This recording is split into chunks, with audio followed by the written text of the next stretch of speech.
694. கோபிநாத்தின் நோயை குணப்படுத்த வந்த ஹரிஷ் அவர்களின் முன்னோர்கள் புதைக்கப்பட்டிருக்கும் இடத்தை பார்க்க விரும்பினார். அதனால் பிரசாத் அவனை ஒரு மலைப்பகுதிக்கு அழைத்து கொண்டு செல்ல அந்த மலை உச்சியை பார்த்த ஹரிஷ் ஆச்சரியமடைந்தான். ஏன் கோபிநாத் குடும்பம் பல ஆண்டுகளாக டெல்லியில் செல்வாக்குடன் நிற்க முடிகிறது என்பதை ஹரிஷ் கடைசியாக புரிந்து கொண்டான்.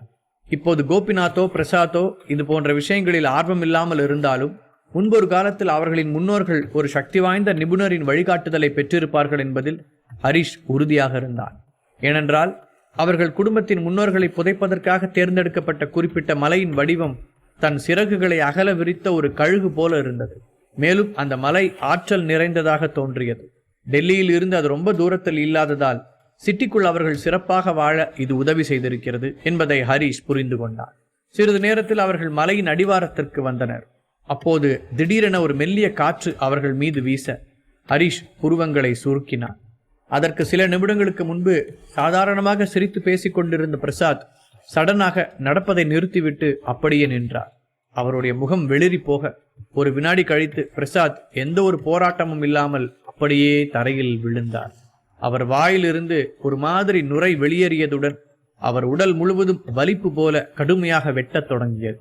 அவர்களுடன் வந்த பாடிகார்ட்ஸ் வேகமாக அதை கவனித்து பிரசாத்திற்கு உதவ ஓடி வந்தார்கள். அவர் தொடாதீங்க, ஹரிஷ் அவர்களை தடுக்க அவசரமாக சத்தம் போட்டார்.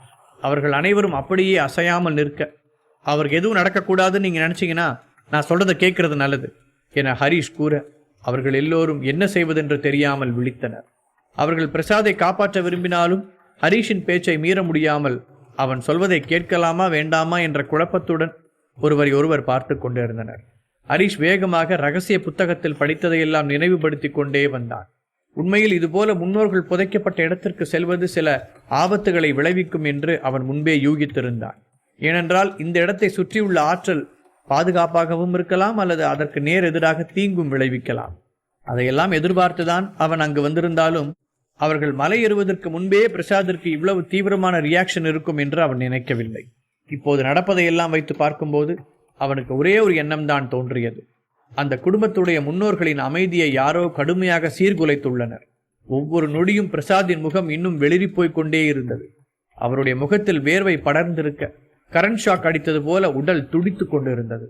கடைசியாக ஹரிஷ் இந்த பிரச்சனையை தீர்க்க ஒரு வழியை யோசித்தான். எப்படியும் அந்த குறிப்பிட்ட இடத்திற்குள் அதற்கான தீர்வு நிச்சயம் இருக்கும் என்று யோசித்தவன் வேகமாக அந்த இடத்தை சுற்றி தன் கண்களால் ஸ்கேன் செய்தான். அப்படி சுற்றி பார்த்தபோது ஒரு பிளாக் கலர் பூவை கண்டுபிடித்தான். அதை பார்த்ததும் அவன் முகம் மலர கொஞ்சம் கூட யோசிக்காமல் வேகமாக ஓடிச் சென்று அதை பறித்து கைகளில் தேய்த்து நசுக்கினான். அந்த சாறை பிரசாதின் வாயின் மீது படும்படி பிழிய ஒரு நிமிடத்திற்கு பிறகு அவருடைய நிலைமை கொஞ்சம் கொஞ்சமாக சீராக ஆரம்பித்தது. அவருடைய உதடுகள் மட்டும் இன்னும் வெளிரி போன நிலையில் இருக்க பலவீனமாக எழுந்து உட்கார்ந்த அவர் தன் முகத்தை துடைத்து கொண்டார். இப்ப எனக்கு என்ன நடந்துச்சு?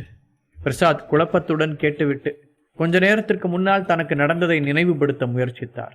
மலையை நோக்கி நடந்து கொண்டிருக்கும் போதே திடீரென அவருடைய பார்வை இருண்டு உடல் கட்டுப்படுத்த முடியாத நிலையை அடைந்து மேலும் தலை லேசாக வலிப்பதைப் போலவும் அவர் உணர்ந்தார். அதன் பிறகு என்ன நடந்ததென்று எதுவும் அவருக்கு ஞாபகம் இல்லை. அதை பற்றி உங்களுக்கு தெரிய வேண்டியதில்லை. ஆனால் உங்கள் பாதுகாப்புக்காக நீங்கள் இங்கேயே இருக்கிறதா நல்லதுன்னு நினைக்கிறேன். என் கூட உங்கள் ஆளுங்க வந்தால் போதும். திரும்பி வர வரைக்கும் நீங்கள் இங்கேயே வெயிட் பண்ணுங்க. ஹரிஷ் அவருக்கு அட்வைஸ் செய்ய, இல்லை நான் ஏற்கனவே குணமாயிட்டதுனால இப்போ எப்படி பின்வாங்கிறது? பிரசாத் உறுதியாக மறுத்தார். ஒரு நிமிடம் யோசித்த ஹரிஷ், சரி, ஆனால் நீங்கள் இன்னும் கவனமாக இருக்கணும். உங்களுக்கு ஏதாவது வித்தியாசமாக இருந்துச்சுன்னா நீங்கள் உடனே மலையிலிருந்து கீழே இறங்கிடணும். ஏன்னா அடுத்த டைமும் இதே மாதிரி உங்களோட பாதுகாப்புக்கு என்னால் உத்தரவாதம் கொடுக்க முடியாது. ஹரிஷ் அவரை எச்சரித்தான். பொதுவாகவே ஹரிஷ் தன் சக்திக்கு மீறிய சில விஷயங்களை ரகசிய புத்தகத்தில் படித்ததை வைத்துதான் முடிந்தவரை கையாண்டு வந்தான். மற்றபடி இந்த மாதிரி விஷயங்களில் அவனுக்கு பெரிதாக எந்த அனுபவமும் இல்லை. எனவே பிரசாதோ அல்லது அந்த இடத்தில் உள்ள மற்றவர்களுக்கோ ஏதாவது நடந்தால் அவன் அதற்கான பொறுப்பை ஏற்க விரும்பவில்லை. அது அவனுக்கு இன்னும் சிக்கல்களைத்தான் உருவாக்கும். அதனால் முன்கூட்டியே எச்சரித்தான். கவலைப்படாத ஹரிஷ், உன்னோட நல்ல எண்ணத்தை நான் பாராட்டுறேன். என் மேலே இருக்க அக்கறையினால தான் நீ இதை சொல்கிறேன்னு எனக்கு நல்லா தெரியும். ஆனால் நான் கண்டிப்பாக அவன் கூட வந்து தான் தீர்வேன் என சொல்லிவிட்டு பிரசாத் எழுந்து அந்த பாதையில் நடக்கத் தொடங்கினார். அந்த மலையேறும் பாதை பல்வேறு முள் செடிகளால் நிறைந்திருந்தது. நல்ல வேளையாக அவர்களுடன் வந்த பாடிகார்ட்ஸ் தங்களுடன் கத்திகளை கொண்டு வந்திருந்ததால் ஹரிஷ் மற்றும் பிரசாத்திற்கு முன்னால் இருந்த அனைத்து தடைகளையும் வேகமாக அகற்றினார்கள். அவர்கள் பாதி தூரத்திற்கு ஏறி இருந்தபோது 15 அடிக்கு மேல் உயரமுள்ள ஒரு கல் கோபுரத்தை பார்த்தனர். இதை நீங்க தான் கட்டினீங்களா என ஹரிஷ் கேட்க பிரசாத் ஆமோதித்து தலையசைத்தார். உங்க ஃபேமிலி எதுக்காக இந்த கல் கோபுரத்தை கட்டுச்சு? ஹரிஷ் ஒரு குழப்பத்துடன் மீண்டும் கேள்வி எழுப்ப, ஏன் அதில் ஏதாவது பிரச்சனை இருக்கா என்ற பிரசாத் பின் அவரே அதற்கான காரணத்தை விளக்கத் தொடங்கினார். சில வருஷங்களுக்கு முன்னாடி ஒருத்தர் எங்ககிட்ட இங்கே ஒரு கல் கோபுரத்தை கட்டுனா எங்கள் முன்னோர்கள் அமைதியாக தூங்குற இடத்த காட்டு விலங்குகள் கிட்ட இருந்து பாதுகாக்க முடியும்னு சொன்னார். அப்படி செய்கிறது மூலமாக எங்கள் குடும்பத்தோட இறந்த எல்லா மெம்பர்ஸும் நிம்மதியாக ரெஸ்ட் எடுப்பாங்க. இதனால் எங்கள் குடும்பத்துக்கு இன்னும் அதிகமாக புகழ் சேரும்னு சொன்னதுனால இந்த இடத்த உருவாக்கணும் கூறிய பிரசாத் மேலும் தொடர்ந்தார். அது மட்டும் இல்லாமல் எங்கள் குடும்பத்தில் உள்ளவங்களுக்கு எந்த தீங்கும் வராமல் பாதுகாக்க அப்பாவோட ரூம்லையும் பங்களாவோட முக்கியமான சில இடங்கள்லையும் கல் சிலைகள் இருக்கு என்று அவர் சொல்ல ஹரிஷ் அதிர்ச்சியுடன் கண்களை அகல விரித்து அவரை பார்த்தார். என்ன கல் சிலைகளா? பட் நான் உங்கள் அப்பாவோட ரூமையும் வீட்டோட மற்ற இடங்களையும் பார்த்தனே, என் கண்ணுக்கு அப்படி எதுவும் தெரியலையே என சொல்லி கொண்டிருக்கும் போதே கோபிநாத்தின் ரூமில் உணர்ந்த அதீத அழுத்தம் ஹரிஷுக்கு ஞாபகம் வந்தது. அதற்கான காரணம் இப்போதுதான் புரிந்தது. இல்லை, அது அவர் அதெல்லாம் வெளிப்படையாக தெரிகிற மாதிரி வைக்கக்கூடாதுன்னு சொன்னார். அதோட அவரே அதுக்கான இடங்களை தேர்ந்தெடுத்து தந்து அந்த இடங்கள்ல எல்லாம் வைக்க சொன்னார். அதை வச்சுட்டு சிலைகளை ஃபுல்லாக கவர் பண்ணுற மாதிரி நாங்கள் இன்டீரியர் டிசைன் பண்ணிட்டோம். அதனால் யாராலையும் வீட்டுக்குள்ளே கல் சிலைகள் இருக்கிறத கண்டுபிடிக்க முடியாது. சொல்லும்போதே பிரசாத்திற்கு அதில் ஏதோ தவறு இருப்பது புரிந்தது. ஓ நோ, நீங்கள் எல்லாரும் சேர்ந்து இவ்வளோ பெரிய முட்டாள்தனத்தை செஞ்சுருப்பீங்கன்னு நான் எதிர்பார்க்கவே இல்லை. கன்சல்டன்ட்னு சொல்லிட்டு வந்த அந்த ஆள் உங்களை எந்த அளவுக்கு ஏமாத்தியிருக்கான்னு உங்களுக்கு தெரியாது. உங்களோட முன்னோர்கள் ஏற்கனவே ஒரு அமைதியான இடத்த தான் அவங்க இறப்புக்கு பிறகு ரெஸ்ட் எடுக்கிற இடமா தேர்ந்தெடுத்து வச்சுருக்காங்க. அவங்களுக்கு உண்மையிலேயே ரொம்ப நல்ல தொலைநோக்கு பார்வை இருக்குது. அதனால தான் உங்கள் ஃபேமிலி இத்தனை வருஷமாக நல்ல செல்வாக்கோடு வாழ்ந்துக்கிட்டு இருக்கு. ஆனால் என்னை இழுத்த ஹரிஷ் யாரோ ஒருத்தன் சொன்னான்னு நீங்கள் கட்டின கல் கோபுரம் மொத்தத்தையும் நாசமாக்கி இருக்கு. ஏன்னா இந்த கல் கோபுரம் ஒரு ஸ்ட்ராங்கான ஆற்றலை கொண்டு இருக்கு என ஹரிஷ் சொல்ல, இந்த முறை பிரசாத் நிஜமாகவே அவன் சொன்னதை நம்ப முடியாமல் அதிர்ச்சியுடன் பார்த்தார். அது மட்டும் இல்லாமல் நீங்கள் வீட்டில் வச்சிருக்கிற அந்த கல் சிலைகள் தான் இங்கே உங்களுக்கு நடக்கிற எல்லா பிரச்சனைகளுக்கும் காரணமாக இருக்கணும்னு நான் சந்தேகப்படுறேன் என்ற ஹரிஷின் குரலில் ஆத்திரம் அதிகமாகி கொண்டே போனது. பிரசாத் பதில் சொல்ல முடியாமல் உறைந்து போய் நிற்க, உங்கள் அப்பா அம்மா மட்டும் இவ்வளோ ஸ்ட்ராங்கான பர்சனாக இல்லாமல் இருந்திருந்தா நீங்கள் எப்போ எல்லாத்தையும் இழந்துட்டு நடுத்தெருவுக்கு வந்திருப்பீங்க. அவ்வளோ ஏன் உங்கள் ஃபேமிலியில் ஒரு சில உயிரிழப்புகள் கூட நடந்திருக்க சான்ஸ் இருக்குது. ஹரிஷ் பல்லை கடித்து கொண்டே சொல்ல, இல்லை அப்படி இருக்க வாய்ப்பில்லை. அந்த கன்சல்டன்ட் எதுக்காக எங்கள் குடும்பத்து மேலே அவ்வளோ வெறுப்பு காட்டணும்? அது எந்த பர்சனல் ரீசனும் இல்லையே. அப்புறம் எதுக்காக அவர் எங்கள் குடும்பத்துக்கு கெடுதல் செய்ய நினைக்கிறாரு? பிரசாத் நம்ப முடியாமல் கேட்டார். இருந்தாலும் ஹரிஷிடம் ஒப்பிடும்போது தன் பக்கம் மிகவும் பலவீனமாக இருப்பதை உணர்ந்தவர் அதற்கு மேல் அந்த பிரச்சனையில் வாதிட தைரியம் இல்லாமல் அமைதியானார். சரி, நான் உங்ககிட்ட ஒரே ஒரு கொஸ்டின் கேட்குறேன். அந்த கன்சல்டண்ட்டை நீங்களா தேடி போனீங்களா இல்லை அவனா உங்களை தேடி வந்தானா? ஹரிஷ் கேட்டவுடன் பிரசாத்தின் முகம் மாறியது. அதிலேயே தனக்கான பதில் கிடைத்து விட்டதை புரிந்து கொண்ட ஹரிஷ், இதிலேயே உங்களுக்கு தெரியலையா? உங்கள் குடும்பத்துக்கு சம்மந்தமே இல்லாத தேர்ட் பர்சன் எதுக்காக சம்மந்தமே இல்லாமல் உங்கள் குடும்பத்துக்கு ஹெல்ப் பண்ண முன் வரணும்? இப்போ என்னையே கணபதி சார் அறிமுகப்படுத்தி வைக்கலன்னா நான் சொல்கிறதெல்லாம் நீங்கள் நம்பியிருப்பீங்களா? அப்புறம் அவன் சொன்னதை மட்டும் எப்படி கண்ணை மூடி ஏற்றுக்கிட்டீங்க என்று கோபமாக திட்டினான். அப்புறம் எனக்கு இன்னொரு டவுட்டும் இருக்குது. ஹரிஷ் கேள்வியாக நிறுத்த பிரசாத் குற்ற உணர்ச்சியுடன் அவனை நிமிர்ந்து பார்த்தார். உங்கள் ஃபேமிலி ஏற்கனவே டெல்லியில் நல்ல செல்வாக்கோடு தான் வாழ்ந்துக்கிட்டு இருந்துச்சு. அப்புறம் இதுக்காக அவன் சொன்னதை அவ்வளோ ஈஸியாக நம்புனீங்க? ஹரிஷ் மார்பின் குறுக்காக கைகளை கட்டிக்கொண்டு மீண்டும் கேட்டான். பிரசாத் அதற்கு பதில் சொல்ல முடியாமல் தடுமாற்றத்துடன் பார்க்க, இன்னும் என்ன யோசிச்சுட்டு இருக்கீங்க? முதல்ல இந்த கோபுரத்தை இடிக்க யாரையாவது கூப்பிடுங்க. எரிச்சலுடன் சொன்ன ஹரிஷின் மனநிலையும் சரியில்லை.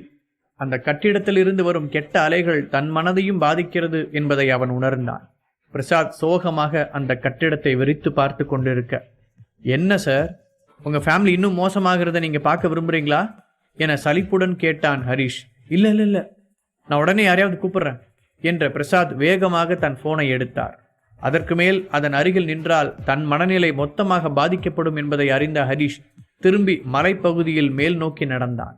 பிரசாதும் அவனை பின்தொடர்ந்து வர அவர்களின் முன்னோர்கள் புதைக்கப்பட்டிருக்கும் இடத்தை அடையும் நேரத்தில் அவன் ஒரு ஆழமான கால்வாயை பார்த்தான். அது அவனை இன்னும் கோபப்படுத்தியது. அவன் கிட்டத்தட்ட அவருடைய குடும்பத்தையும் மனதிற்குள் திட்டி தீர்த்தான். நீங்கள் எதுக்காக இப்படிலாம் பண்ணி வச்சிருக்கீங்க? இது எதுக்காகன்னு கொஞ்சம் சொல்ல முடியுமா என அந்த கால்வாயை சுட்டி காட்டியபடி ஹரிஷ் கேட்க, இதுவும் அவரோட ஐடியா தான். இந்த பள்ளத்தை உருவாக்குறது மூலமாக காட்டு விலங்குகள் எதுவும் அந்த பக்கம் போகாதுன்னு பிரசாத் முடிக்கும் முன்பே ஹரிஷ் அவரை தீவிரமாக முறைத்தான். தானும் தங்களுடைய குடும்பமும் ஒருவன் மீது நம்பிக்கை வைத்து முட்டாள்தனமாக நடந்து கொண்டிருப்பதை நினைத்து பிரசாதின் முகம் சுருங்கியது. அந்த பள்ளத்தை பார்த்து சிரிப்பதா அழுவதா என்று தெரியாமல் ஹரிஷ் முஷ்டியை இறுக்கி தன்னை கட்டுப்படுத்தி கொண்டான். ஆனால் ஒன்று, உங்கள் ஃபேமிலியை இவ்வளோ ஈஸியாக ஏமாத்துனதுக்காக அந்த மனுஷனை என்னால் பாராட்டாமல் இருக்க முடியல. அவன் எதிர்பார்த்ததை விடவே எல்லாமே சுலபமாக நடந்துருச்சுன்னு நினைக்கிறேன் என வார்த்தைகளை கடித்து துப்பிய ஹரிஷ் அந்த பள்ளத்தை காட்டி விளக்கினான்.